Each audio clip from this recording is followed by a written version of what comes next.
Erik Thomson, welcome to the show. Hey Ray, how are you? I'm very well, thank you, here in Good. sunny Melbourne. Oh, sunny Melbourne. What if it's Delightful. going to Are be sunny in a couple of hours? Who knows? you familiar with Melbourne? Have you spent much time here? Yeah, I have. Yeah, I've done a few TV things there, but I recently just did a Christmas Carol. I played Ebenezer Scrooge in a Christmas Carol, so I spent about 9 weeks living in Albert Park by the sea, and yeah, I love Melbourne.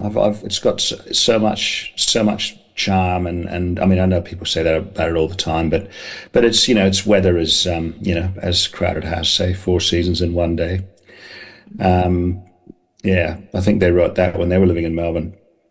You've been one of the most charming men that have ever graced our screens in many different characters.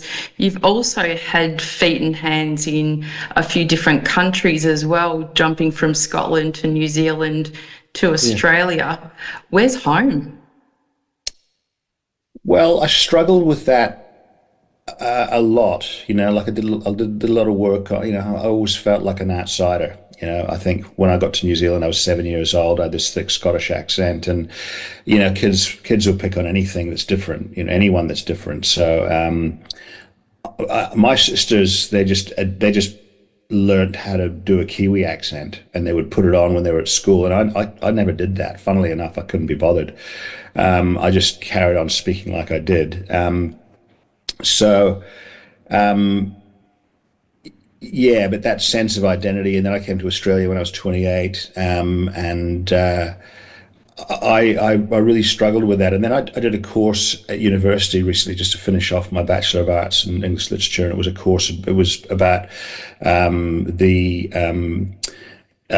literature of Maori and Pacific Island, islanders, which wasn't written literature. It was the literature that's endemic in their carving and their weaving and their stories and their oral literature. But a lot of it was about identity, and a lot of it was about yeah, in that area. And I decided during that process that I am 100% Scottish, and I'm 100% New Zealander, and I'm 100% Australian. I know it doesn't add up, but as opposed to apologizing for not being, being a little bit of this, a little bit of that, and being a mongrel, I'm actually three pure nationalities all rolled into one, and it just changed my whole perception. So I'm a citizen of all the countries, on a legal basis, but I understand, Scotland is my ancestral home. I used to say I was a Scotsman by heart, a New Zealander by soul, and an Australian. For a while, it was by necessity, but now it's just I'm an Australian because the land, the sky, the birds, the sea, the people, the culture has, you know, been absorbed by me. So, I'm just, yeah, I'm just all of that. So that's given me a lot of peace of mind. I don't feel like I have to keep trying anymore or apologizing anymore for not being, true blue. Description of where you've traveled around to, because also through your amazing occupation you've seen many parts of Australia as well, haven't you? Yeah, yeah. Like I mean, I've been to a lot of places, and I've done a couple. I've spent a lot of time in the Red Centre when I did the Alice, and I got a lot of our crew up there were Indigenous, and so we were, they were taking us places that most people don't get to see, and that once I spent a bit of time in the Red Centre, I really started to understand a lot more about Australia because most people just live on the seaboards, and you've really got to get out there, and you've really got to get into that kind of ancient part of the country and culture and stuff. And so that was amazing. And I went and worked on Blueback in Bremer Bay, a place I'd never heard of. When my agent said, you're going to go and do this film part, this film Blueback in Bremer Bay, the first thing you do is go on Google Maps and find out where the hell that is. And that's on the southwest coast of West Australia, between Albany and Esperance. So I went there, and the furnace again, WA, Mount Magnet. I had to get on the Google and work out where that was. It was in the Goldfields regions, and I have seen a lot of Australia, and when I did Getaway for a year, I was lucky enough to spend about 10 days in the southwest wilderness of Tasmania, down in Bathurst Harbour and Port Davey and Melaleuca, and it's you've got to fly in, and it's a 7 day walk out. But it's one of the most, out of all the places that I went in the world doing that show, it was one of the places that really just, it again really it's given me an appreciation of all over Australia. So I do know a lot about this country. I've felt it.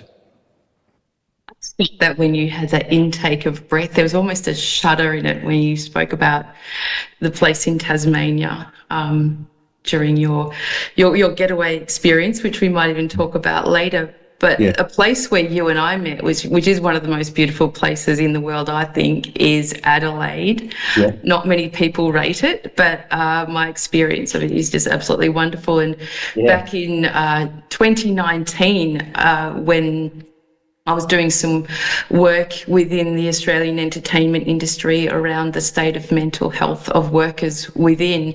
You and I met on a panel, Yeah. and it was celebrating Ben Steele. For those of you that don't know Ben Steele, he was an actor in Home and Away. He made it pretty big there, but he went on to do some wonderful work making a documentary called The Show Must Go On, which really highlighted in quite a raw manner his experience of how the industry affected his mental health. And we were there for a screening, and we had a panel discussion after that. Yeah. Yeah, I knew Ben was making that. I actually got interviewed, but I ended up on the cutting room floor. So and Really? well, that's the irony, I didn't care because, I think everything was said, and what I said didn't actually add to what he was trying to do. But it kind of embodied the aspects of this industry, which are, well, I guess rejection, or, getting cut out of a film, which, Yeah. whenever you watch something back, you wonder why that actually happens. But, we joked about it, and that it wasn't a big deal for me. And I think Sam Neill, really, he's very eloquent, and he kind of summed it up really, really beautifully, is that, you're only acting, a few percent of the time. What are you when you're not an actor? And if you hang your hat on, if that is your identity, what do you do? I'm an actor. Well, what do you do when you're not an actor? Who are you when you're not an actor? And that's what he said. And I thought, and he's gone on, vineyards and all that kind of stuff. And those are, I think, fundamental for any young actor coming up, is really making sure that they continue to develop themselves. I don't think I ever did that. I think I really hung my identity on my profession, and as long as things were going well in my profession, things were going well for me. If things slowed down, I started slowing down. I started feeling like, oh, hang on, there's something wrong with me. There's something actually wrong with me. And so, how you manage that is a big discussion. And I think we had that discussion when we did that panel. On what you were just saying then, is there a time that you can remember when things did slow down, when you actually felt that sensation? Well, right now is things are pretty slow career wise. Again, appearances are everything. Like I've just done two plays back to back. One in Adelaide, one in Melbourne. I finished at the end of December, so there's 2 months of the year has passed. January, February.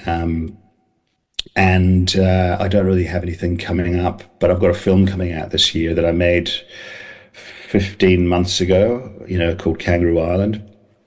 And it's a beautiful film. And, you know, having just come off the back of a couple of plays, there's a lot of stuff on social media. People get the impression that you're busy. And in my downtime, I try and, I read plays. I start to talk to other actors. I start to think about ideas. I do courses. I've just done a course in podcasting. Not, I'm not sure whether it's an area that I'll go into, but I like to try and use those times. But I think the down times as an actor, when you're not actually working there, that's part of the job, and that's and how you actually manage that. There's a healthy way to manage it, and there's an unhealthy way to manage it, and I've done both. And obviously, the healthy way to manage it is far superior. An unhealthy way. Beg your pardon? Can you describe the unhealthy way? Well, the unhealthy way, I've had struggles with addiction. I've had struggles with alcohol. It's something that I've been dealing with. I started to turn and face it in about 2011, so quite a long time, and I've had long periods of sobriety. And then I've had times where I've fallen off the wagon, and I've needed to find some solace or some kind of whatever in a drug, in something that I needed to just fill that kind of hole, that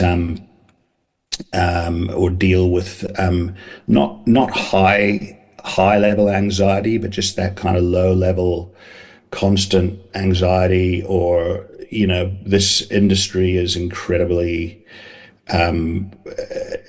incredibly fickle, and very insecure, and over a long period of time it can get under your skin. And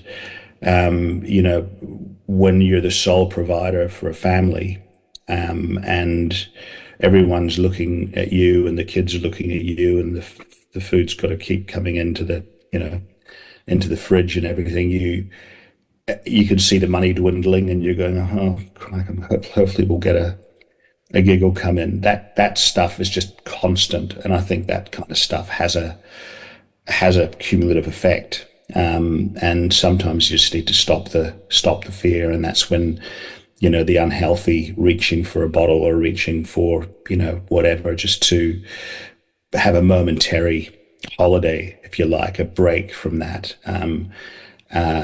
We know obviously that doesn't help in the long term. In fact, it makes things worse. But in those moments, you see it as an option. So I've had to do a lot of work on that, and I continue to do a lot of work on that, because it's a lifelong thing. Many people who experience it, unfortunately, don't realise it is a lifelong commitment to taking care of self and managing those things that lead to the unhealthy behaviour that you just described. And thank you so much for being open about that, because it's important that people hear that we all, this stuff doesn't discriminate. This isn't a socioeconomic thing. It's not an occupational thing. This affects everyone. And I find the more that we speak openly about our experiences, that it's not normalising it in an unhealthy way, but opens up ways that we can help ourselves, and most of all each other. So thank you. Oh, that's fine. I think I haven't sort of gone and done a Woman's Weekly article, or gone on Today, or That's still around. Made a big announcement, about anything, because I think that's. But when the question's asked, I don't back away from it. I think I think we're fortunate enough in this generation. It's really only in the last maybe 10, 15 years where people don't mind coming out and talking about it. I mean, really high profile people in my business, people like Brad Pitt or, Ben Affleck, they go, yeah, look, I've had struggles. I am an alcoholic. I have had struggles with addiction. Everyone. And so suddenly some of their behaviors have context. They're also incredibly creative people. They're also working under a huge amount of pressure when someone's putting $150 million in a film and you're the guy wearing the Batman suit. It's got to be, you walk on set, you fall down, and there's a lot of pressure. I mean, I've never had that level of pressure, but I have been in situations on, say, 800 Words where I was in every scene every day, without me. Like one day I was just not, I was sick, I wasn't well. And the producer said, "Oh, how are you feeling?" And I was like, "Oh, just terrible. I really want to go home." And he just went, "Well, pity, isn't it?" There was no, Money, isn't it? there was, sorry. Time's money. It's time is money, and it's like, okay, we can just change the schedule because there was nowhere to change it to. We had that location for one day. You can't take time off, and when I did Scrooge recently, I had an understudy, and that's the first time I've ever had an understudy. And one day I was doing 9 performances a week. It was full on. It was really really hard work. And one morning, or Saturday, I just woke up and said, I really can't do it. I need a mental health day off. And so I contacted the producers and said, I can't go on today. And of course, that throws everyone into, oh my God, here we go. And, Tony Coughlin, he stepped in and he did a marvelous job. Everyone stepped up. All the swing actors had to go into the other roles that they knew. And it was really heartening to see a company come together and hold each other up. And, I had that day off, but it actually turned out to be a really, really positive experience for not just for me for having the break, but for everyone. But usually you just actors tend not to get sick because you just can't. You can't. Do you think that's where some of the substance misuse might come in as well, in terms of being able to keep agile and appearing okay? I'm thinking of people like, Matthew Perry, who's, sadly not with us anymore. Yeah. But, his story, I think, really, really highlighted the reality of addiction and how, we talk about high functioning people within addiction.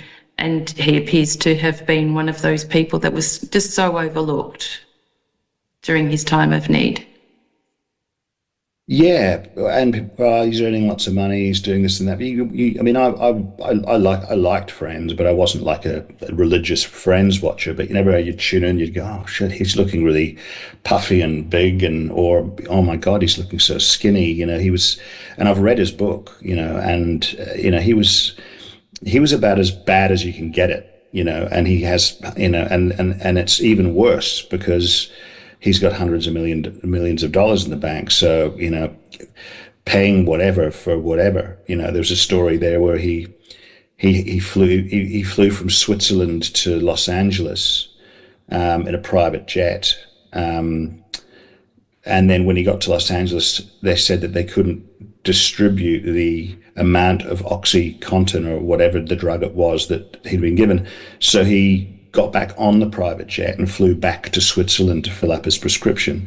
I mean, that's the levels that you go to. And, and that was his curse in the end was, he ended up with, it is incredibly sad because he did try and it's a powerful thing. And I think the more successful you are in some ways, the less sympathy people have for the fact that you're struggling against something. So how did you personally feel when you were going through your challenges? Did you feel that you could get support, especially on the back of where we met through Entertainment Assist and that world first research into how we develop better supports, better structure, better infrastructure for the entertainment industry to support people? How did you fare? Well, I think. I mean, I was, I was I went to AA. I had fellowship through AA, and then if I had a stumble, then one of the things that comes up is shame. Shame is a massive thing, and that can keep you away, it can keep you away from asking for help because you don't want to lean on anyone anymore, and then the loneliness kicks in, and then the isolation kicks in, and then you've got a combination of shame, loneliness, and isolation, and then the only way you can feel better is to stay in the cycle. In terms of but I've fortunately, I had family support, and I had friends, and I had people, but again, if it happens, if you stumble several times in a row, you start to feel like, oh well, no one, people are just going to give up. They're going to give up on me because they think it's a kind of, it's a moral failing. It's like, well, you had a choice. It's there, but with addiction, it's not a moral failure. Whether you call it a disease or an allergy or whatever, and there's all kinds of discussions around that. It's certainly a very powerful thing that manifests itself in so many different forms. Yes, we're talking about alcohol or drugs, but we're also talking simple things like, well, workaholism, shopping, money, social media, porn, whatever it could be. It's escape, and it keeps you away from yourself, and it keeps you away from, yeah, it keeps you it keeps you away from those uncomfortable feelings that you don't want to have to deal with, or you haven't actually developed the skills to deal with them, because in this country, and again, we're talking about it, probably alcohol more than anything in this country, more than any, you celebrate everything by having a drink, you commiserate everything by having a drink. Alcohol is an accepted substance, but it's actually one of the most poisonous substances on earth, but you can buy it on every street corner. And it's yeah, yeah. On that, I'm just fascinated just listening to this. You played some pretty big role, well, in big series like All Saints as Mitch. Mitch, Yeah, Mitch's surname? Mitch Stevens. Mitch Stevens. So Mitch, that was a big, long role of turning up, and then of course, the beautiful Dave Rafter for many, many years as well. What you've just been describing about, the loneliness and shame, and sometimes support for, challenging feelings. Did that affect any of those roles in how you played them? Well, with All Saints was when, how old was I? I was around about 30, I think, or 29, 30, yeah, 30 to 34 when I did that. And I think, that was in the late 90s, early 2000s. So the industry was still all a little bit, salubrious.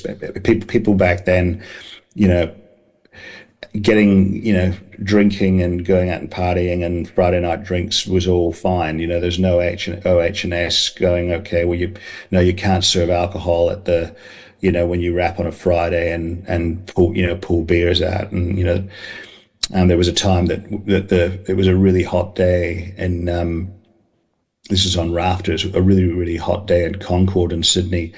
And the caterers were doing Mexican. So Georgie and I said, why don't we just buy a couple of ice cold cases of ice cold Coronas with lime? Everyone, just one for everyone. And then we had a bucket. This was lunchtime on a film set. Now, honestly, and people just loved it. Now, no one obviously got pissed or anything like that. It was just a really lovely thing. You just couldn't do that kind of thing these days. So back in the, back in those days, you'd have a hard weekend, and sometimes the, doing a 14-hour day or doing 14 scenes or whatever on a Monday, and all your lines and everything that you had to do, you were doing it through a cloud of a hangover, or your body wasn't, and your mind weren't up to scratch, and the anxiety, the anxiety that comes with a hangover, and raised levels of that. And we were all in some ways dealing with that. And, well, I won't speak for anybody else. I dealt with that, fairly often, but not to the point where I still managed to do my work. I still managed to do my work at a high level. I was a high functioning alcoholic, and I've never really said that in any public forum. So this is the first time I'm kind of saying it, like it's, and then in Rafters, the two things that coincided with, well, the thing that coincided with Rafters was, my daughter was 6 months old, like was 1 month old when, we shot the pilot, and 6 months old when we started shooting the series. So I was going to work, on Rafters, playing a dad, and then, long hours, and then coming home to a baby and to a wife who had been with that baby all day. And so, you want to provide some relief. And so where do you get that? So my drinking probably spiked a little bit then. And then we had another baby, and suddenly you've got two babies, you're working on Rafters. And it was between season 4 and 5 that I got sober. And so you can see, it's on screen, like you can see it, the difference between me physically, because we had a 2 or 3 month hiatus between the seasons, and during that time I got sober. And when I came back, in season 5, I look different. My energy levels were different, it's, what were you seeing that was different? Just, you're dehydrated, you're puffy, you're kind of dead behind the eyes. It's just not. There's just a lack of presence. You're not really there. I think there's a really good ad for drinking, or having hangovers, and it's a family playing in a park, and the mother's playing with a baby, and the man is sitting there, and there's a glass over him, like a beer schooner, and he's just got his head in his hands because he's just trying to get through the day. You can't enjoy life. And so getting to work and working, to me, wasn't always a joy. When I was in that situation, I was just getting through the days, and it was the biggest show on TV. Notice that during that time? Sorry? Did anybody on set notice or speak to you about that? I don't think so, because again, it was still in the 2000s, and sometimes we'd pop over to the pub for lunch, and people would have a beer, and no one really, I'm sure my makeup artists knew, because I was getting ruddy, and I was, and a bit of rosacea, so I needed needed to get touched up a little bit more than other people. But and I was getting heavier, and I wasn't, I just wasn't in a good space. And so, and then that changed, and episode 5, series 5, I think it was series 5 was only 12 eps, but I'm not sure. Anyway, things got lighter, things get easier. Life is easier when you're not dealing with that.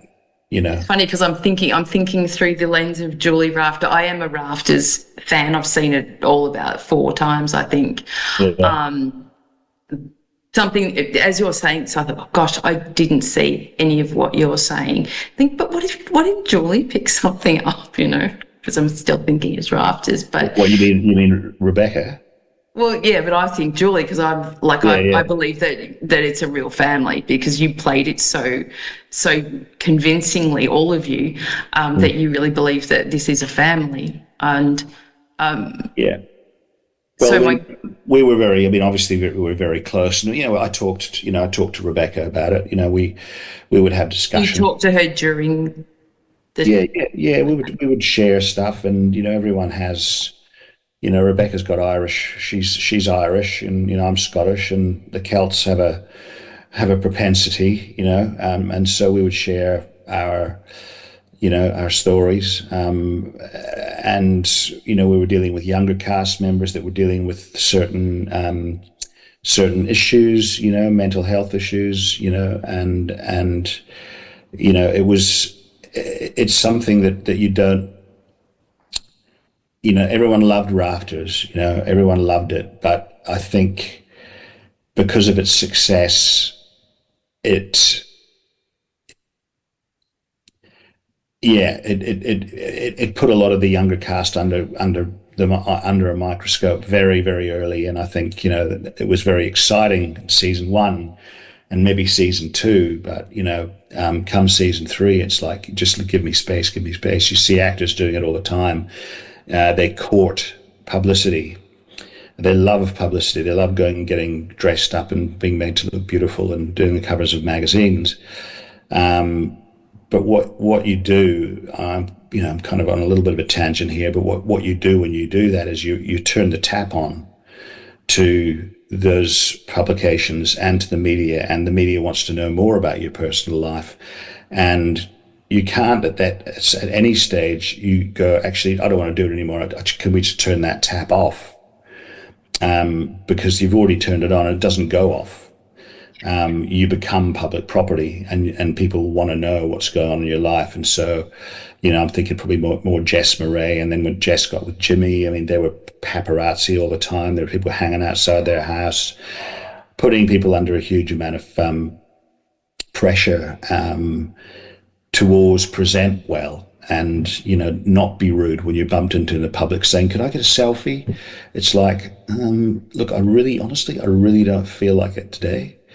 It's easier just to go, yep, and you do it, yes, and you yeah, do it. You put on the brave face, and mm, the smile that just yeah, vanished instantly. But yeah. I heard you interviewed in it was after the filming of Back to the Rafters, and you made a comment about potentially being stopped in the street because the role of Dave Rafter and Julie Rafter, or the story behind that, given that Julie wanted to stay in Melbourne and you wanted to, stay up in the country, yeah, that maybe you could actually get stopped in the street to say, "Hey, that's a bit, you're the man. You should really go and stay with your wife," or that you might be judged personally for that change in the dynamic of your mm. relationship with Julie. Did that ever happen? I don't remember that happening so much on that, but the big one was in series for four or maybe five. We decided that we would explore, when I say we, Rebecca and I and the writers, we talked about this, we would explore the concept of infidelity and what it is in different ways, So Dave, Brooke Satchwell came on board as an electrician, and, we went off to a conference and everyone got drunk, and Frankie and Dave shared a kiss. There was that, and then they realized, oh, that was stupid, crazy. What were we doing? Meanwhile, back at home, Julie and Cameron Daddo's character were sitting on the couch sharing a bottle of wine and talking quite intimately. They didn't have any physical touch, but there was clearly an attraction and clearly a kind of a rapport going on that perhaps was over the boundaries, and it was the response that I got from that was, "Oh, how dare you, Dave? You cheated on your wife. You cheated on Julie and everything." Because I thought, and you hear it all the time, it's not about the physical; it's about an emotional attachment that really annoys women. or that really gets under women's skin, that they couldn't deal with it. And then this happened, and the response was quite the opposite of what I kind of expected. But yeah, and so yeah, I got a bit of grief about that. Did Rebecca receive anything about the Cameron situation? No, no, no. She was supported. How dare your husband, do that? It was quite, it was quite surprising. But it was a social experiment in some ways, because Yeah, Rafters was so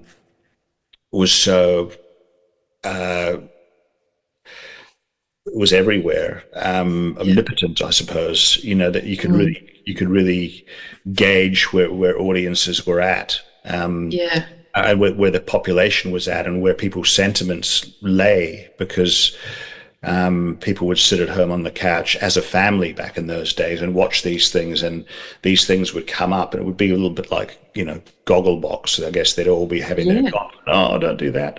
Mm. And similarly, sorry, we've got dogs. And there's oh, Gosh, this gives me a bit of a segue in actually, because I wanted to just comment there as you're sort of talking about, the thoughtfulness around scripting and bringing themes out. There was a discussion you and I had a little while back about, some mental health themes within the series. And your comment was around maybe they could have pushed a little bit harder about Dave's experience around mental health issues. yeah. Well, Dave went into we had I think it was the end of after Melissa's character died. Dave kind of went into, well, all the characters went into a little bit of a hole, but he was struggling with his mental health, and during season 4, I think, or 3, and then it was very much about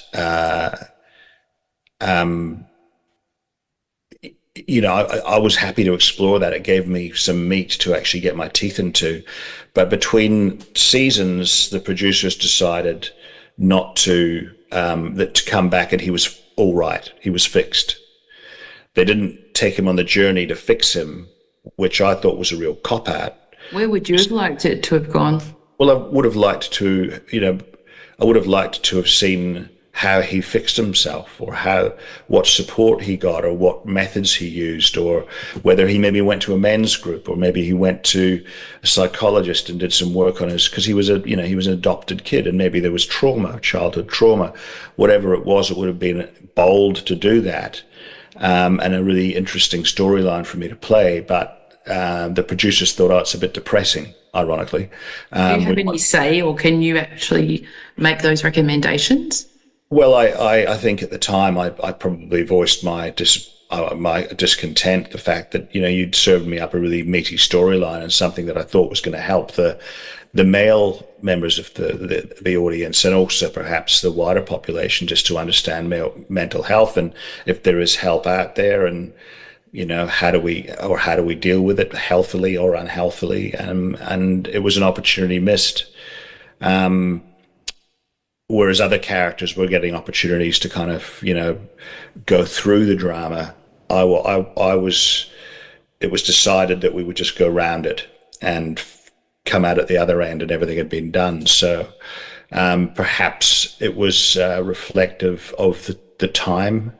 We're talking around probably 2010, 2011, where, and even back that far, people didn't really want to talk about these kind of things, get on with it, have a beer. We've come an enormous way in terms of how we speak about mental health.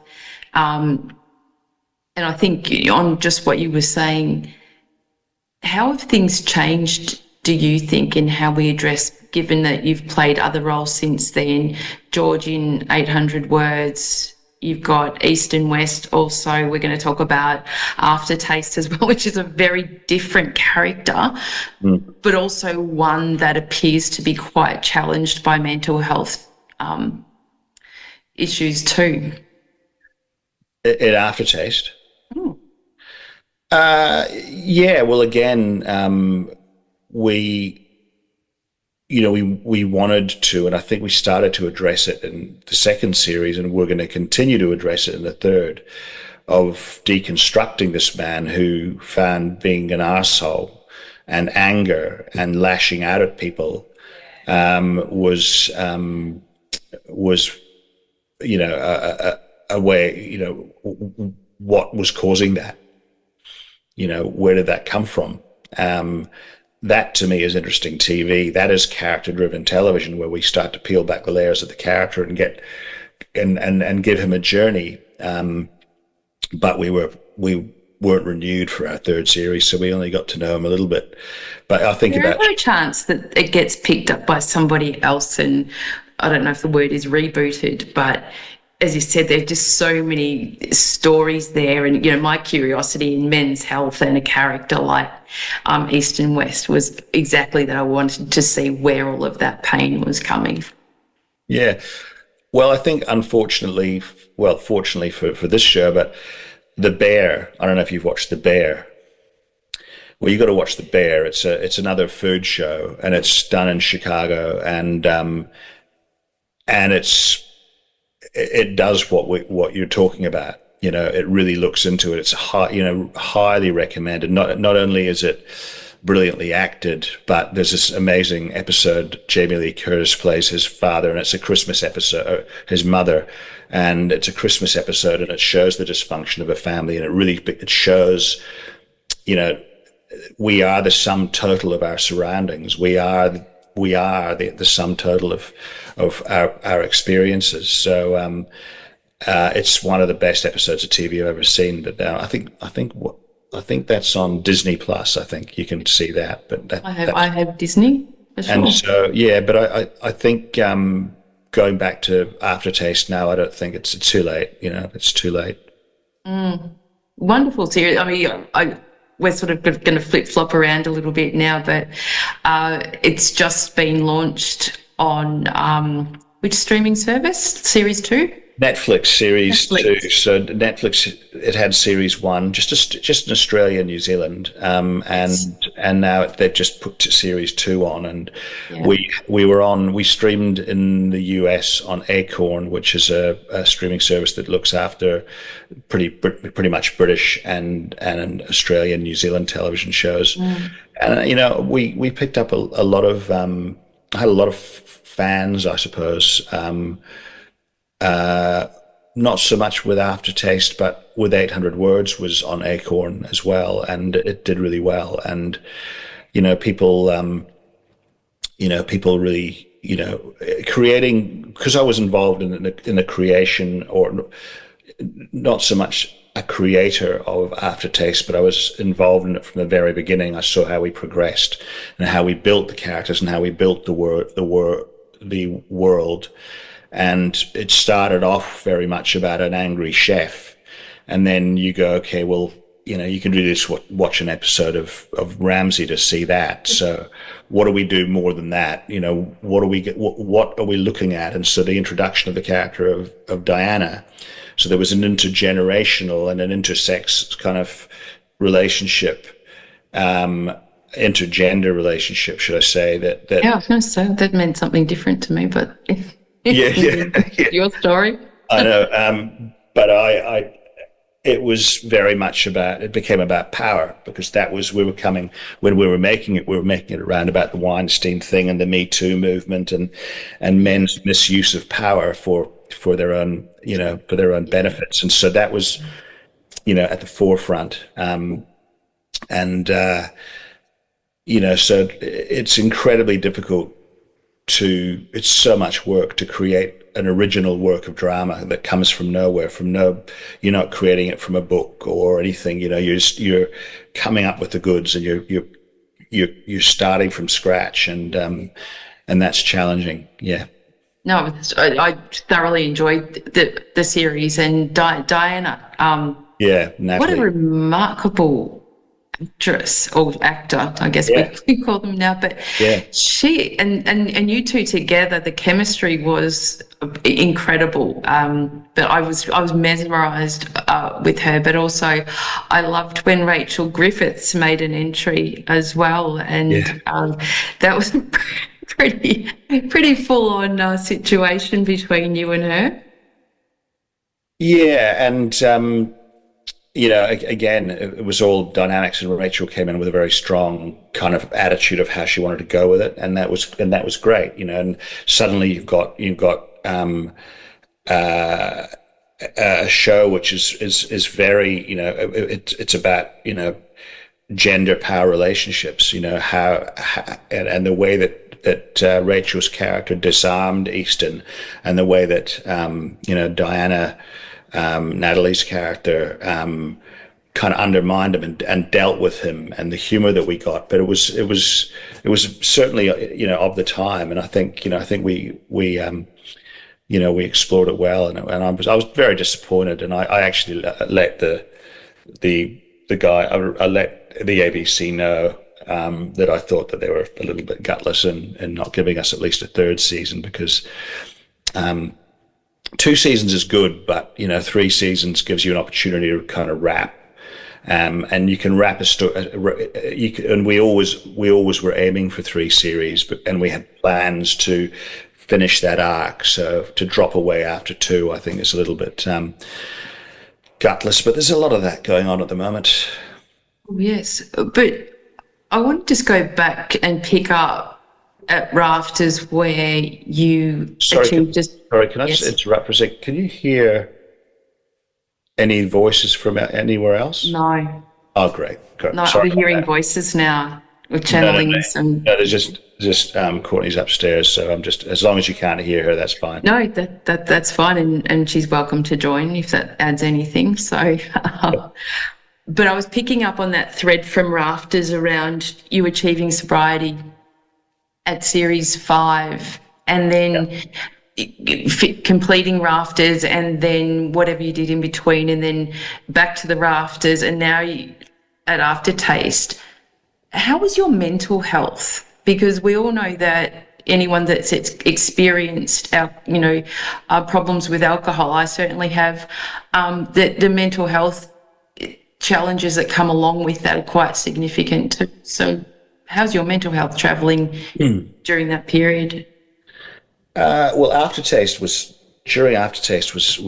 fine. I mean, I was in South Australia. We were shooting during COVID, and I was sober, and and healthy, and everything was fine, and the workload was high, but again, I was the difference of, I really loved working in my own home state and where I was at the time, and but what I hadn't factored into the fact was, at the end of the day, you come home, and when you walk through the door, you don't have that time to decompress.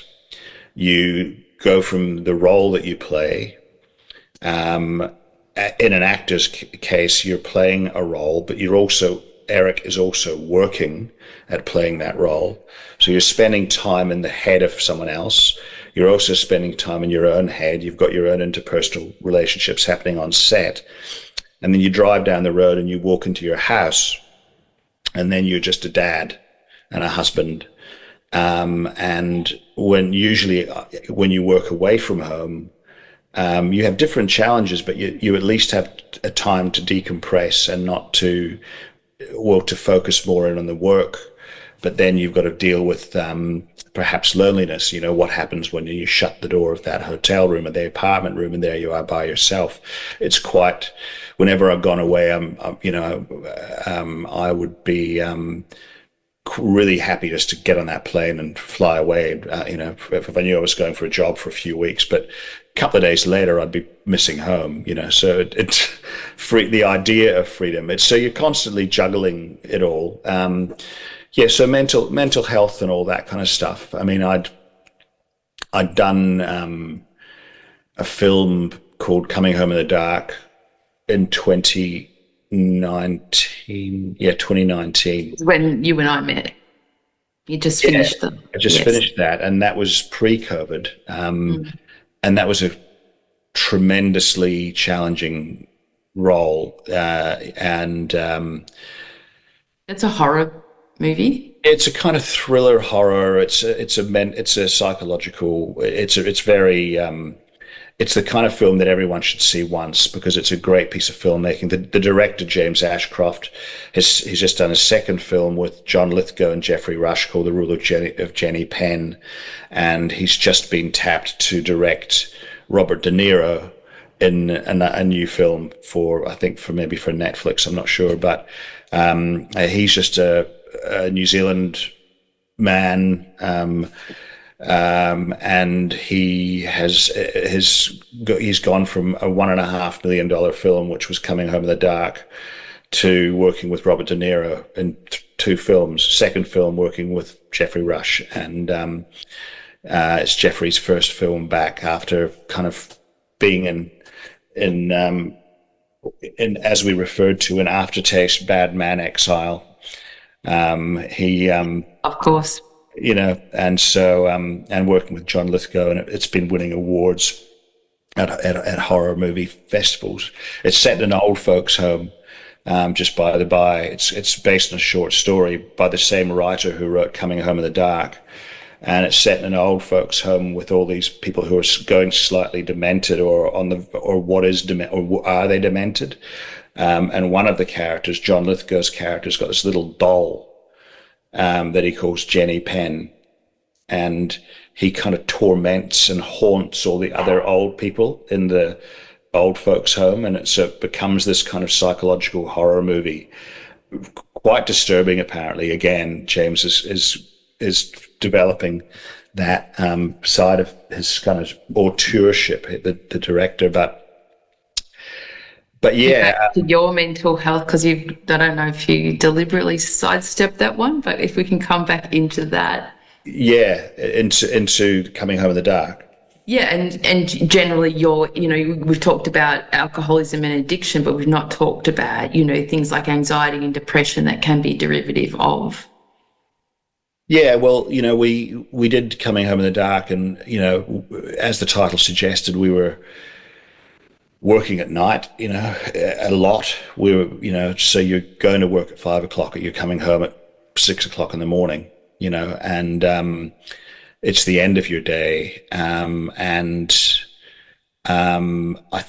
think I'd been sober for a couple of years prior to that, and then I think I picked up. I needed to decompress, and on a few occasions, I would, come home and I would drink, and then I'd go to sleep and wake up and go back to work at 5 o'clock at night. I was working kind of doing night shifts,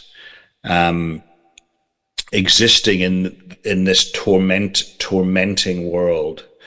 I was joking with the producer the other day. We were celebrating James's success on Instagram, and we were talking about how brutal the shoot was, and I said, yeah, I'm sure with scraped knees and scratched elbows, and I said, I'm sure you could find traces of my DNA on pavements and trees all around Wellington, and probably fragments of my soul, because it really was the role, I think, that probably more than anything sank me or took me to really, really dark places. And so I mentioned at the time that to protect us, we discussed with the producers prior to going into it that we would have a moment's silence at the end of every day. And that's hard to begin with because everyone just wants to leave when it's 4 o'clock in the morning and it's 4 degrees or whatever. You just want to get in your truck and drive home. But we did it. We would just have that moment just to land again, to step outside of the world that we were living in. Not enough of that happens, not enough of the separation between the work that we do and heading back into real life. There's people, you psych up for a role, but do you psych down after the role? And I think I've read an interview with Danielle Cormack, who's a New Zealand actress. She was in Wentworth and done a lot of stuff. And she was talking about, over the years, we as actors, we accumulate the lives and the journeys and the mental and psychological kind of damage of all the characters that we play, as well as our own, and in a very insecure environment. So unless you can find a way of flushing that out as you go, it just builds up, and yeah, and I think, I'm 34 years in as an actor, and I'm really, really working hard whenever I do work to try and maintain a degree of mental health. Really, that's coming at the forefront, with successes and with occasional failures. But Where do you seek your support from, or interventions around mental health? Well, like I said, I've got friends and family. I also, if I've had a hard time, or I've lapsed or had a bust or whatever, I'm usually fairly open with the people that I work with. I've got it under control, and I'm 99.9% of the time fine. But as long as I'm managing myself well, and also going into the work that I'm doing, I prepare the environment for the work. I make sure that when schedules come out, I might identify areas where things are going to be a little bit harder on me, and not just go, she'll be right, and just get on with it. It's just being a little bit more conscious. Yeah, you mentioned before about going home in the dark and the silence at the end of the day. And I remember when I was on stage with you, you mentioned that you also, I don't know if it was you or somebody, introduced I'm going to probably pronounce this incorrectly, but a Maori mindfulness practice. Yeah. Which was part of that silence, which became very symbolic and almost spiritual. But is that what you're talking about in terms of preparing your environment? Well, that was part of.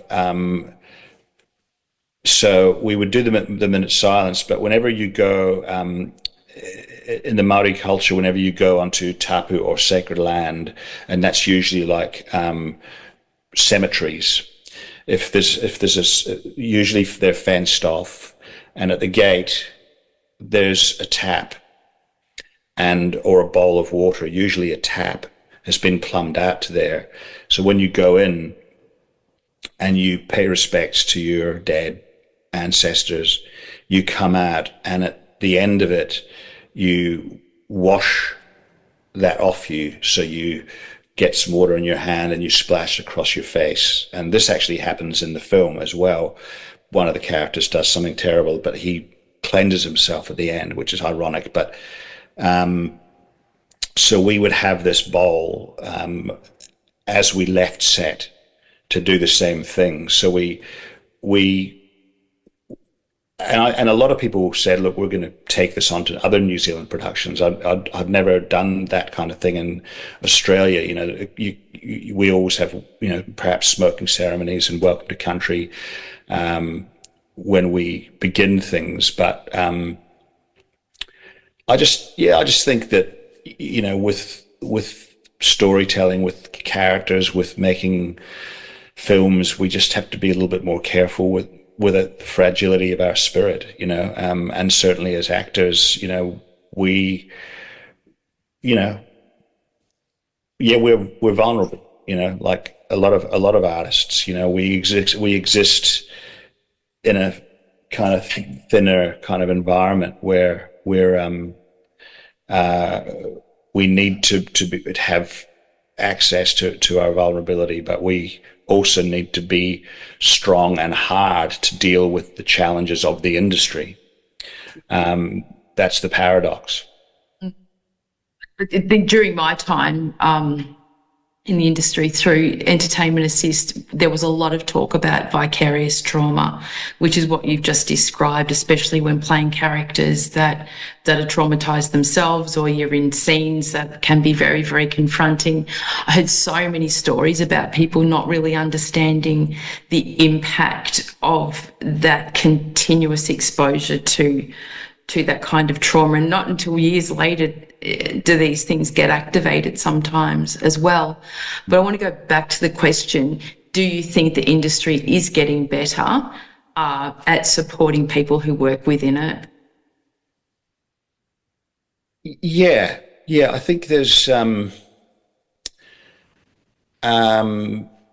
usually there's a nurse on set, and one would presume that's just for someone might cut themselves and need a plaster. Cuts and bruises. Cuts and bruises nurse. But more and more so, there's perhaps that check-in.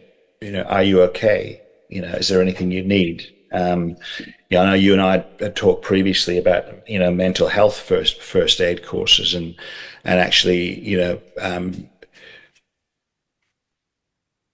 tuning in, and usually the producers, because in a circle or in the opening speeches, people say we've got an open door policy. If anyone's having a hard time or knows of somebody having a hard time, please come and talk to us. Well-being and mental health is being talked about a lot more. Those automatic beers at the end of the day, they don't really happen anymore. There's not, because there's the obvious things of people having to drive home after it, but it's not really seen as a healthy way of dealing with the difficulty of the day. So there's a lot more conversation around it, and I think that's definitely visible now.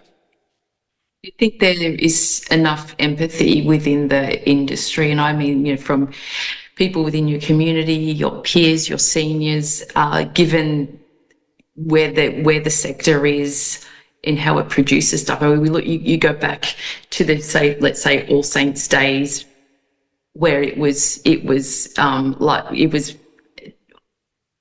TV. It was TV. We didn't have streaming services. I can't remember how you would say that. But now with these streaming services, that the way that things are produced at, so quickly, and it feels like actors are just put through this sausage machine, because, I mean, I know a few actors myself, and you see them in that series, and they're in that series as well. And that's all happening at once. And they're just produced at a rate of knots, because us as consumers, we want to binge. We want to binge a whole series in a weekend, and then we want more. Big change. Oh, it's a massive change. I think it's, you talk about a sausage factory, like it's, All Saints and the Home and Aways and all that kind of stuff. They were all, I mean, Home and Away is still going, but All Saints were making an episode of television a week. It was a real grind, but we had an ensemble, and we had a good structure around us. People knew you, and people, there was a lot more, I think, familiarity and that sense of working with a company, like an acting company. Whereas a lot of the jobs now, people come together, and it's say Black Snow, for example, I did for Stan, it's a shorter shoot, maybe 9, 10, 11 weeks. There might be 2 years between series 1 and series 2, as there was with Black Snow. The characters change.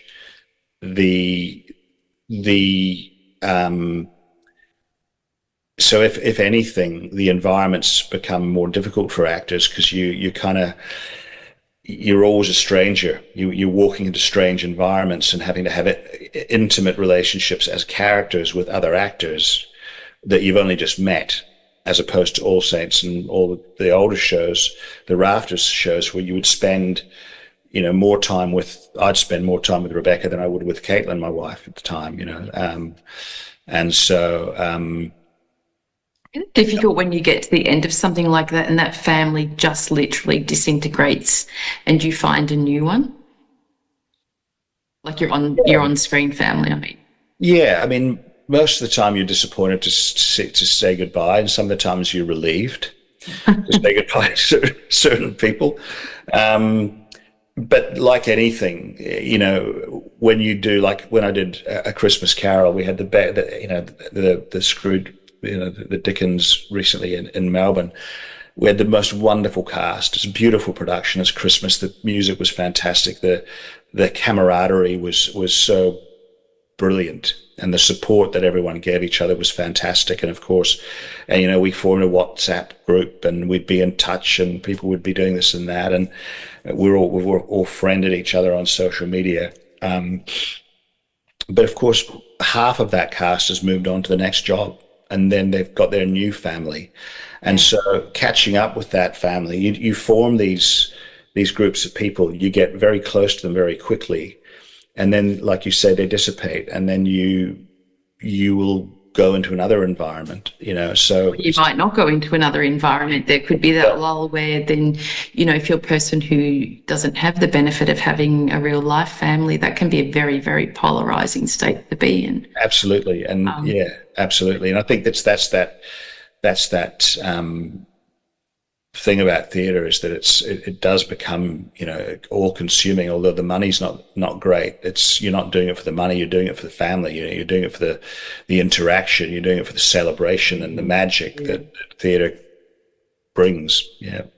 Well, you almost didn't end up on stage at all, because I understand back in the day you almost joined the Navy. Yeah. That was probably a people-pleasing moment. My dad had been involved in the Royal Naval Reserve. He was a doctor, but he was in the Royal Naval Reserve as a lieutenant commander, and his father was a fisherman, and he grew up around the sea, and he loved the Navy. And the Royal Navy back in the sort of 70s and 60s and 70s and 80s was, the best Navy in the world and everything. And there was a show called Warships on that was set in Hong Kong, and all the men would walk around in their white naval suits, and they'd all had these exotic wives and these exotic lives, and it was very glamorous. And I was in Scotland, and I was just having a gap year. I was going to go back to university, but I thought I was back in Scotland, and I had a British passport, and I walked into a recruitment office to say, I'd like to join in the officer training group, and that would involve sending me to university or whatever and becoming part of the Royal Navy. And they said, "Oh no, sorry, even though you're a British citizen, you've got to have been resident in the country for 5 years prior to applying." And I was only 17, or nearly 18, and I just went, "Well, I'm not going to do that. I'm not going to sit around for 5 years so I can join." So had they gone, "Welcome, I probably would have gone along with it." And look, sliding door moment for sure. Yeah, it's incredible, isn't it? But was acting or the arts something that sat inside of you always? Yeah, and I think particularly when I got to New Zealand again as an outsider, for whatever reason, I enjoyed. I think the first play I did was the River Shag and the Sea Shag. It was a show about birds. Sounds like a bit of something else, yeah. Just to clarify, and it was and I just really, I don't know why, I really enjoyed the play of it. How old were you? 7. And I really enjoyed it. And then went to another school, and whenever we would read plays in class in the school journals, I'd always want to play a part. I don't know what it was really. Then we did the Pied Piper at intermediate school when I was like a year, whatever that is, 5 or 6 or something. And I played the Pied Piper, and I got all this fan mail from all the schools around that came to our school and about the Pied Piper, and it wasn't the kind of adulation, but I some I somehow sort of felt validated and seen. I felt seen, obviously physically seen, but more than that, I think I felt that perhaps, as psychoanalysts would talk about, maybe you weren't seen at home. Maybe you felt that you weren't seen at home, and maybe you needed a little bit more adulation, a little bit more positive reinforcement on your character. And maybe that was the case, but I also enjoyed. Like, oh, sorry, I just interrupted, but I just was curious about your relationship with your dad, the doctor who was in the Navy, Scottish. Yeah. Male role models for you, including your dad, being strong Scottish men, who were they? As opposed to him, or including him? Oh, including him. Well, yeah, I mean, I think, Dad was born in 36, so his formative years in Scotland between 3 and 9 was the war. And Granddad was away at the war and working in minesweepers. And prior to the war, he was a fisherman, and post-war, he was a fisherman. So he was always away. Dad was brought up by women. And it was a pre-war baby, so he was of a different generation. And, like both of my great uncles served in the First and Second World Wars, so I kind of had a real, in a very traditional Scottish fishing village. They were fishermen, they were men of the sea. So, and I had my Uncle Magnus, I called my son Magnus because my Uncle Magnus was a fisherman also. He was on Mum's side of the family up in the Shetland Islands. So I had a lot of my role models as a young boy were men of the sea, fishermen. They were, and also on Mum's side of the family, they were also pretty much exclusive brethren. They were quite fundamentally Christian. So they were strong, silent types, physically strong, but pacifists. Granddad Sinclair, Mum's dad, was a conscientious objector in the Second World War.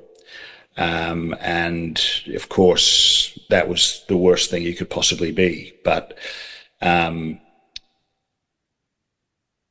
yeah, and so dad was he was a hardworking. He became a gynecologist and obstetrician. Actually, that was his job. Maybe because he'd been brought up by women, he had an ease around women, and in those days, a lot of ONGs were men, and that's changed quite a lot recently. A lot of women go into that role because I think, for obvious reasons, women feel much more comfortable with female gynecologists. But he had a really strong career, and he was really highly respected in the community. He had old-fashioned values, but he was a Scotsman, and he was bringing up a Scottish boy in a different culture, and so at a different time. And I think that's what fathers always deal with. They're like, well, when I was your age, we would do things differently, Are you the only boy? I'm the only boy. I've got two sisters, an older and a younger. But I think I don't think he ever really felt that he was a New Zealander.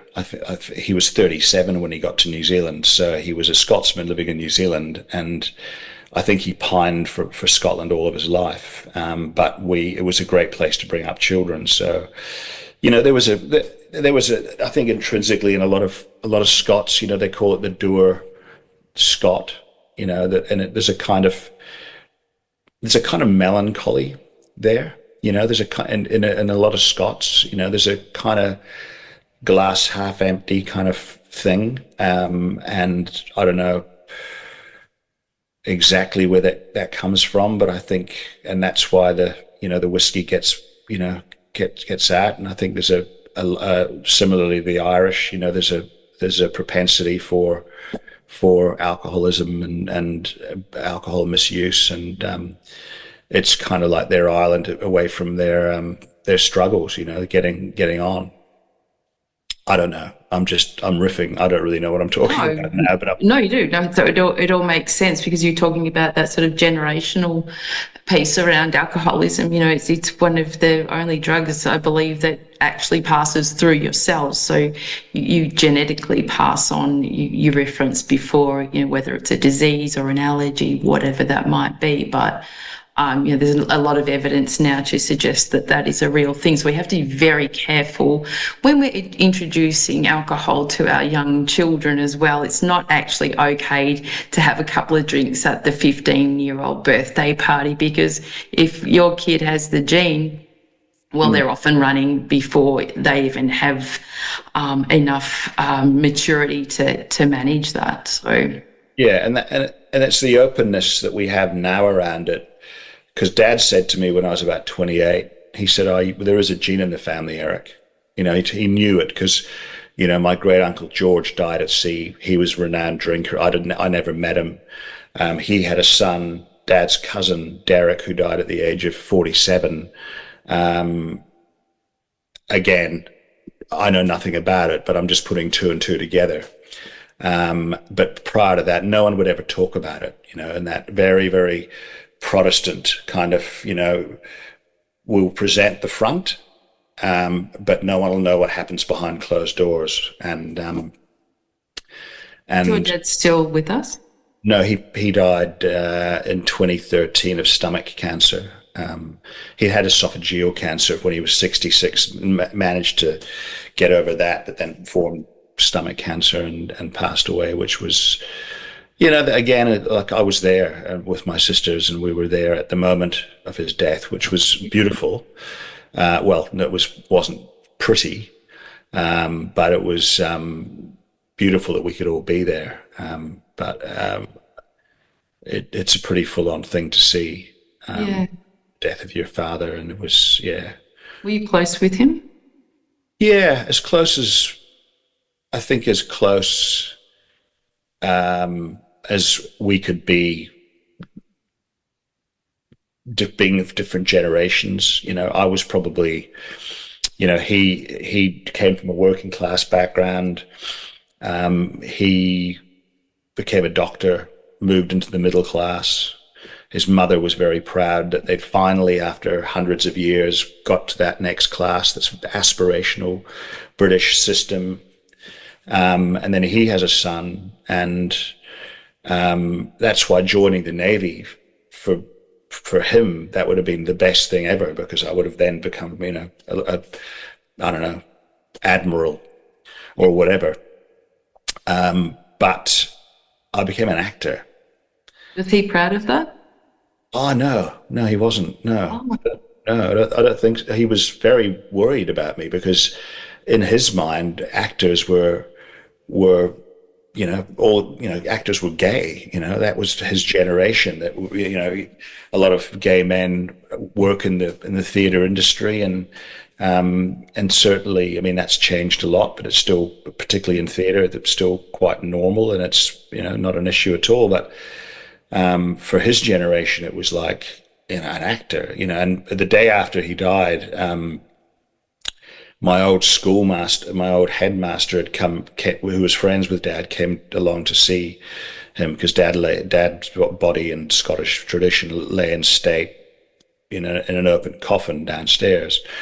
And Mr. Morris came along, and he told me that Dad had gone along to ask Mr. Morris to try and talk me out of becoming an actor, or to actually not becoming an actor, because I had no intention of becoming an actor, but I was very interested in the arts at school, and Dad wanted him to steer me away from the arts so that I wouldn't get any funny ideas around it. And Mr. Morris, said to Dad, you've got to let your children follow their passions, and God, Mr. Morris. well, I understand Dad's concerns because you all want your children to, I want my children to do whatever they want to do. If they say I want to join the circus, I say great. You realize that you're entering a difficult, insecure environment. But if that makes you happy and you've got a passion for it, then just go for it. And I'll be behind you 100%. I think early in my career, I certainly did a few things that for money because I wanted to prove to them that I could make a living, and did a couple of ad campaigns in New Zealand, which were very lucrative. But I did see one early this morning, and it was you playing the role of a father with a baby. I think it was a bank ad or something. yeah, with Lucy Lawless, Xena, Yes, from Xena. Yes, we, yes, that was and that was the bank ad, and that paid 20 grand back in 1992, I think. And that rolled over, and we made more ads. I made about $65,000 out of that over the course of a period, and that allowed me to buy an apartment at the age of 27 in Auckland, as an actor. But the decisions I was making, it was all about proving to my father and my mother that I could make a living. And I think, but Did your before. mother share the same attitude as your dad? Yeah, I mean, they still came along and they saw, like I played Hamlet when I was 25, and they came and they saw all my plays. They did support me, but I think there was an element of, yeah. Then I came to Australia and I started getting success on TV and winning Logie Awards, and I think after about 20 years in the business, or I think they started to realize that I was actually good and I was appreciated, and that I'd made a good name for myself and I'd done some good work and that it was legitimate. And I think that, so certainly once I got on TV, they could go, oh, that's my son, he's on TV. But in plays, it doesn't have such a Did they ever give you feedback on when they watched you on the telly? yeah, they usually, yeah, but in a kind of very downplayed, as long as my hair wasn't untidy and I didn't swear, and I was a good guy, that I was representing them well, and that's why. So I did. The first time I asked them not to come and see a play was a play called Angels in America, where I played a gay Jewish New Yorker, Oh dear. abandoning his boyfriend when he just discovers that he's got AIDS. Amazing play, Yeah. and like Pulitzer Prize winning, Tony Award winning play. But I knew some of the content and some of the language. My parents just couldn't deal with it. I don't even think Mum's seen. I don't think she's even seen Aftertaste because the language is, pretty blue. She didn't see Somersault because, again, I played a gay man and had shared an on-screen kiss with Sam Worthington. Lucky You know, you. well, that's a funny story. I mean, because I think Sam, I think he was so, he knew that most of the time he was kind of spending a lot of time with Abby Cornish and forming a relationship with her character, and I reckon he'd kind of put the whole gay kiss out of his mind. And we'd done a scene in the morning, and then we were walking down to lunch. And he said, what scene are we doing after lunch? And I said, oh, we're doing the kissing scene. And he was like, oh, fuck, oh, that's right, we've got to do that. Oh, no. And it was, About that. it was what? How did you feel about that? Maybe it was a reaction to kissing you. Oh, I didn't, I wasn't particularly that interested in kissing him either, but I just knew that I had to do it. And, it was my role, for him, it was just an aspect of his character's journey. But yeah, I think, so I think anything that might have soured my mother's and father's vision of what I was. But Mum didn't. She came across to see A Christmas Carol, which is again, like I say, a beautiful production. She's nearly 86 years old. My sister's brought her across. I doubt whether she'll see me on stage again. You never know, but I doubt whether she will. And that was the Live in perfect New one. Zealand. She's in New Zealand.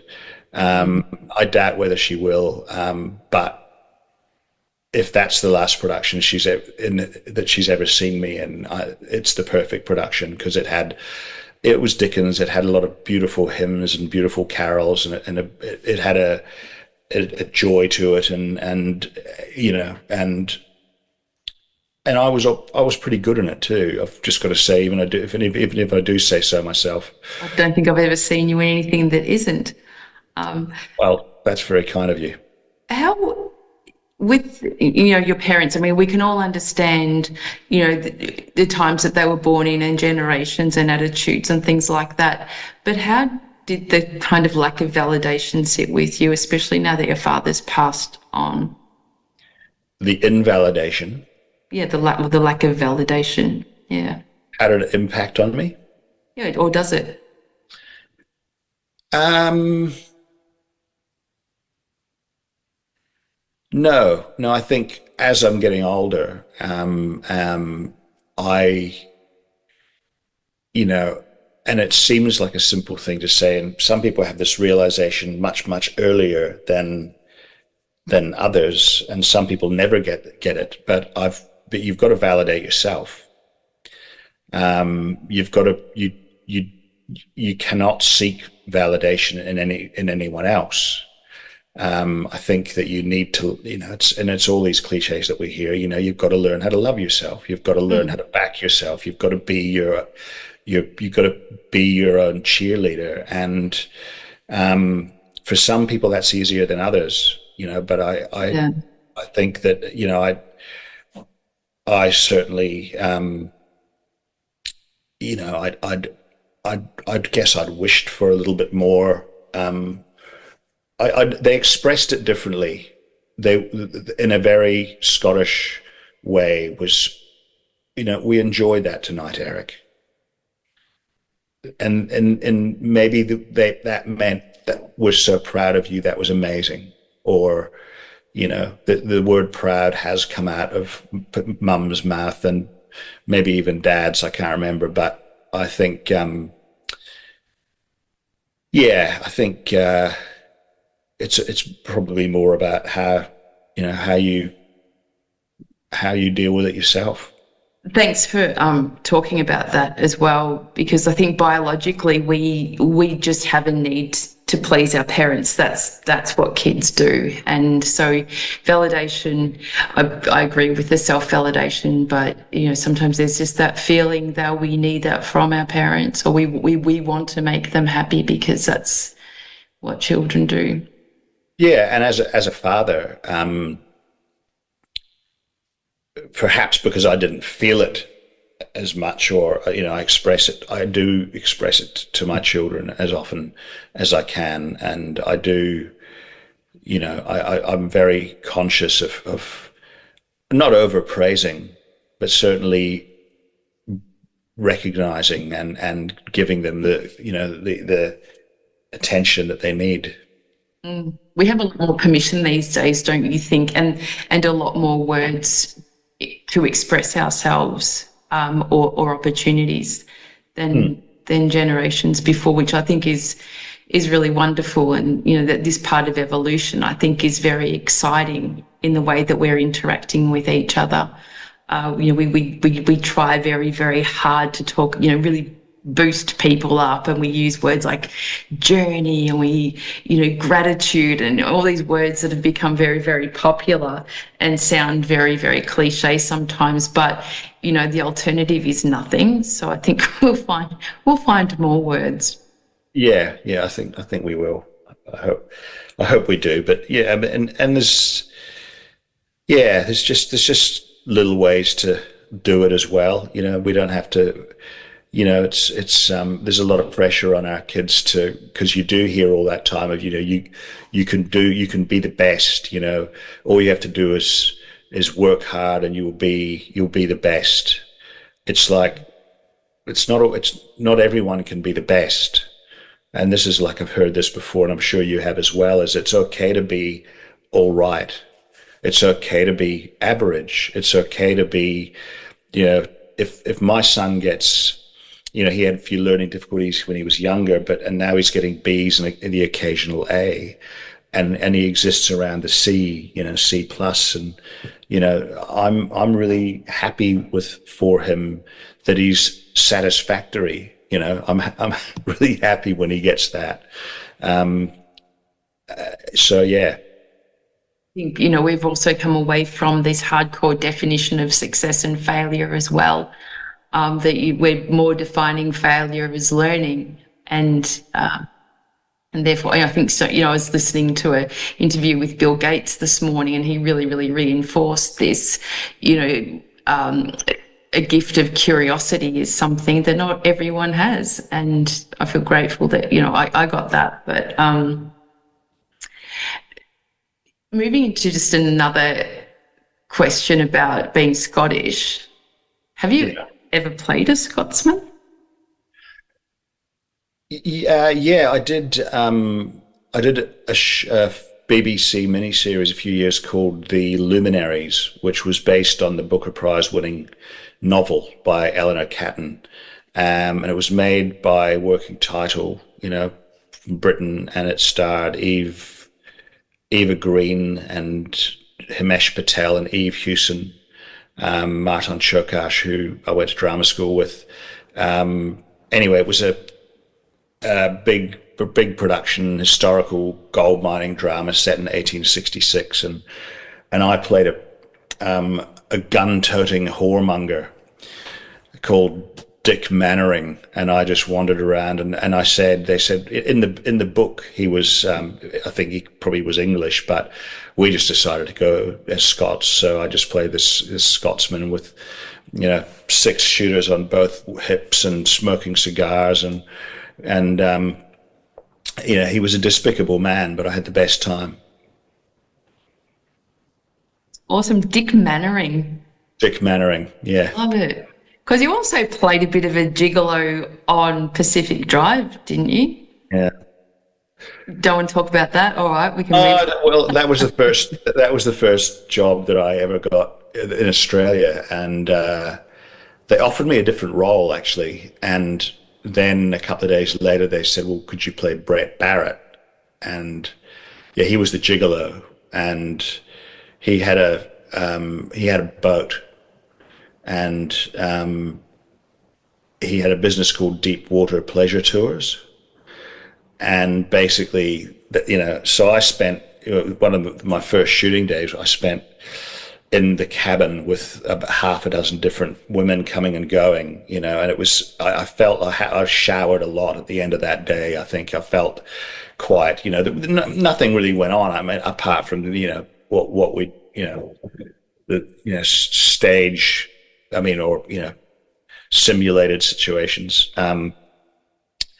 But during the course of that time, I formed a relationship with Kate Raisin's character, who was the head of the CEO of this company, and I ended up becoming the CEO of the company after she was killed by the serial killer, who was her brother, I think. And it was a soap, and it was my first job, and it was on the Gold Coast, and it was fun for a while, and then it became monotonous. But I met Joe Porter on that job, and Joe Porter is she was the producer of All Saints, Packed to the Rafters, All Was Greener.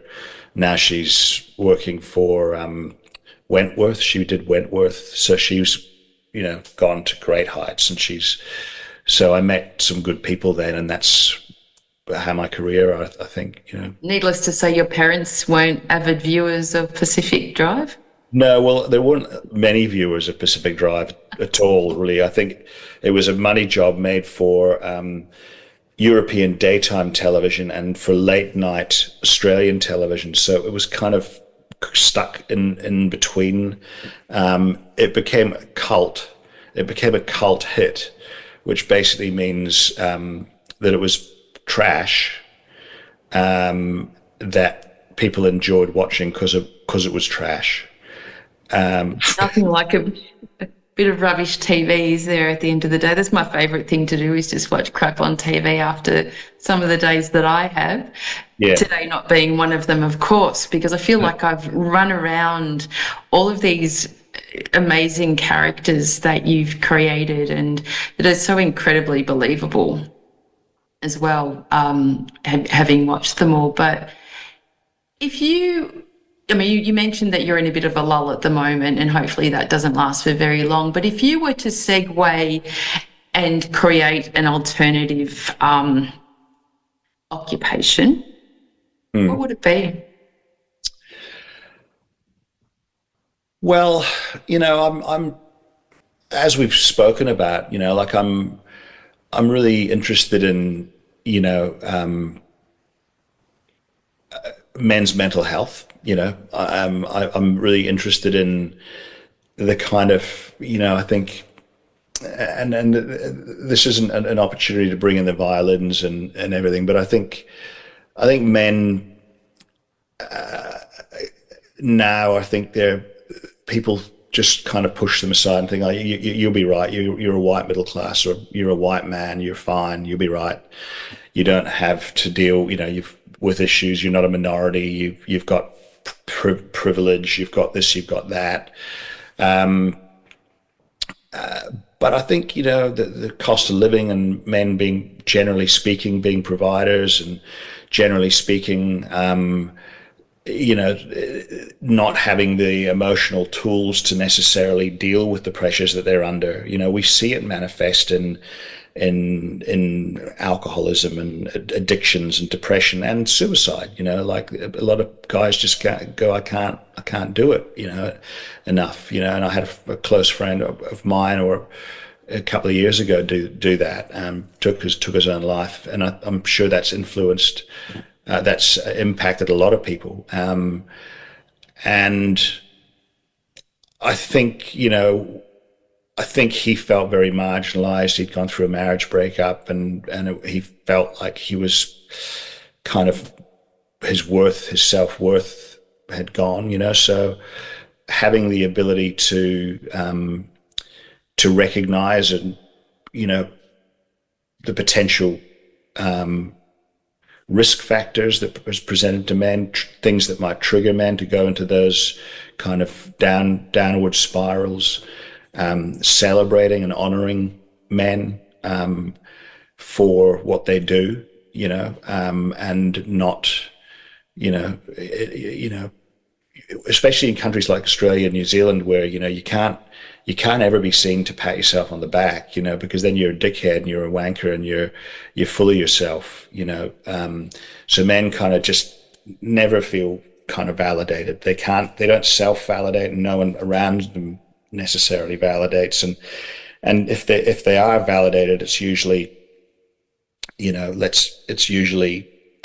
they've got to drink a bottle of Moet out of a cup or something, and get smashed on what, Mad Monday or whatever it is, and it's usually in sport. And yeah, I just, so I'm interested in that. I'm kind of, whether or not I do this, I've just done a podcasting course, so I've got a bit of an idea around, keeping this discussion going. I've been speaking to a friend of mine who lives in the country, and who's dealt with similar issues that I have, and he's set up a group called Untethered Men, and it's a bunch of men from all over Australia, country, city, whatever, where we're going to get together, starting on Zoom, and just chat about whatever's going on. So the men's groups, and I'm personally, seeing the necessity for men to be connected, to feel connected to community,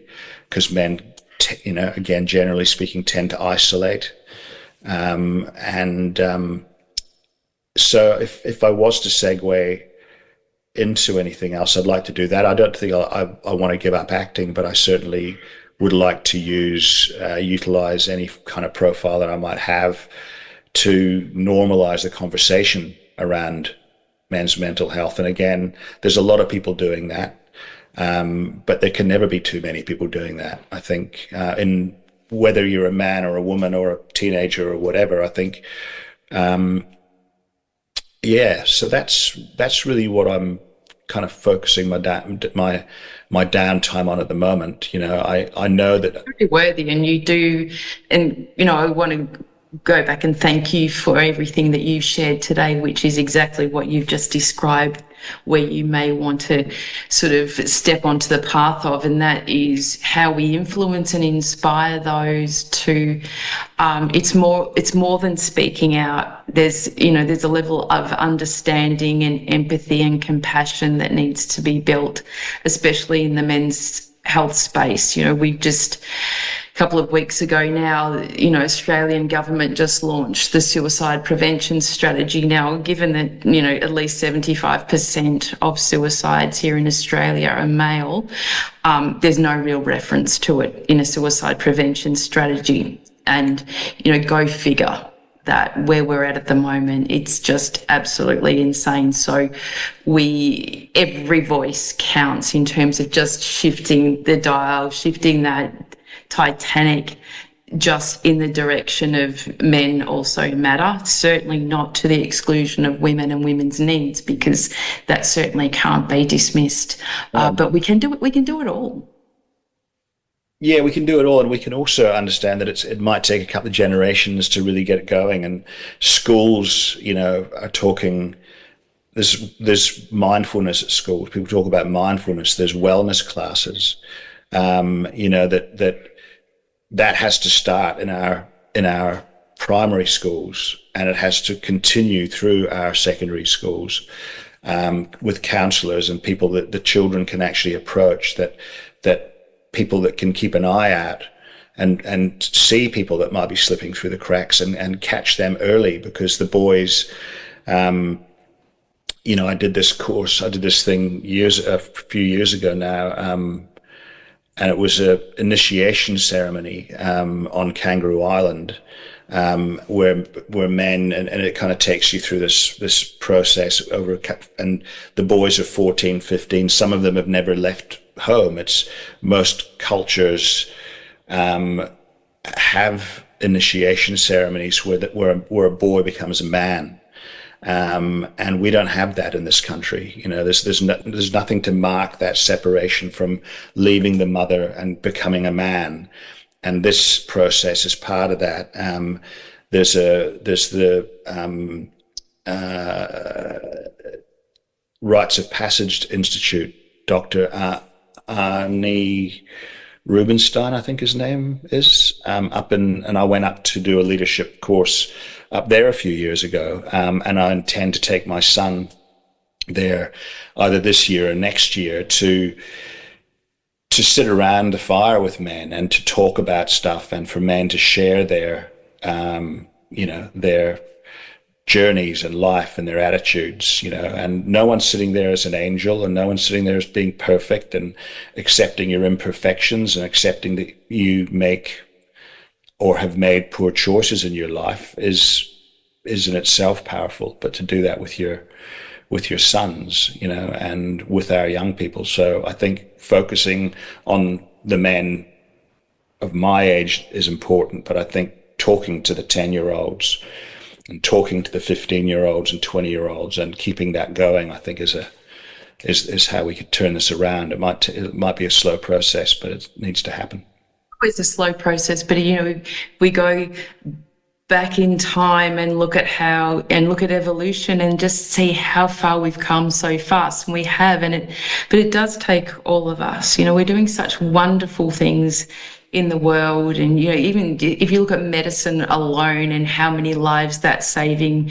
I heard a statistic, it was actually through Bill Gates, around child vaccination globally, I think is now saving, it was like about 5 million children have been saved in terms of improved vaccinations or getting vaccinations into the hands of children through philanthropy like his. And you just go, wow, like who's telling that story? We just tell all these, like, feed so much shit into the world about negativity and how the world's a terrible place. It's a bloody wonderful place when you look at, when you balance it out. Yeah, there's terrible things that happen. There's always been terrible things that have happened. But thank you for being a person who really does, contribute something small that is probably going to make a really big impact, because a million people listen to this show. Seriously. Right. Well, you mentioned that you get some a lot of viewers in Iran. I do, yeah. So do I. It comes up on my Spotify statistics.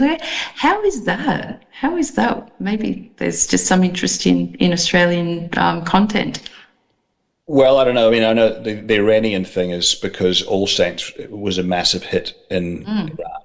It was called something different then. And I was in Dubai when I did Getaway. I was in Dubai and we went to the old spice souk. And I was in a saffron shop buying saffron on camera, and this guy said to me, "Doctor?" And I went, No, I'm not a doctor. I'm a presenter at the moment. And he goes, "Doctor, television." And I went, yeah, I played a doctor on television. And he called it something else. And then he went out into the middle, he called out, and all these Iranian men came out and they all came and crowded around me. And they play it, it's probably cut quite a bit, but they play it all the seasons and then they start again.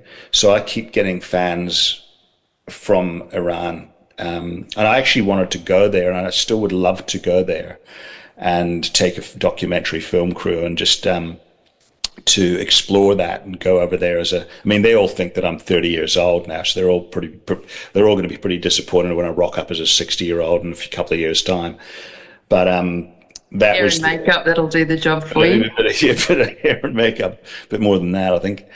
But yeah, that was the Iranian connection. But it's I think countries like that and countries that are oppressed like that, I think they'd look at Australia as a real place of freedom, and I think it is generally. We have no idea what it feels like being somebody else, and I think we both agree that we live in probably the luckiest country and the luckiest space in the whole world, for many reasons. So to be down here at the moment, that's for sure. Yes, I can't believe that the 2 hours has gone by so fast, but it has. So. Any final word to listeners, Erik? Words of wisdom? You can never put me on the spot and ask to come up with. You just say you've said it all, because you have. I've said it all. Hopefully, there's been enough in there to be of interest to people. It's been lovely to talk. I've been open on this interview about certain aspects of myself that I've probably never really spoken to any media about before. So I feel lighter for doing that, and if it helps anyone, that'd be good. And thanks for the opportunity to chat, Rae. Well, I thank you for doing it on this show. So we're very grateful for you, Erik Thomson, and hopefully you can come back again for part 2. Yeah, cheers. Thank you.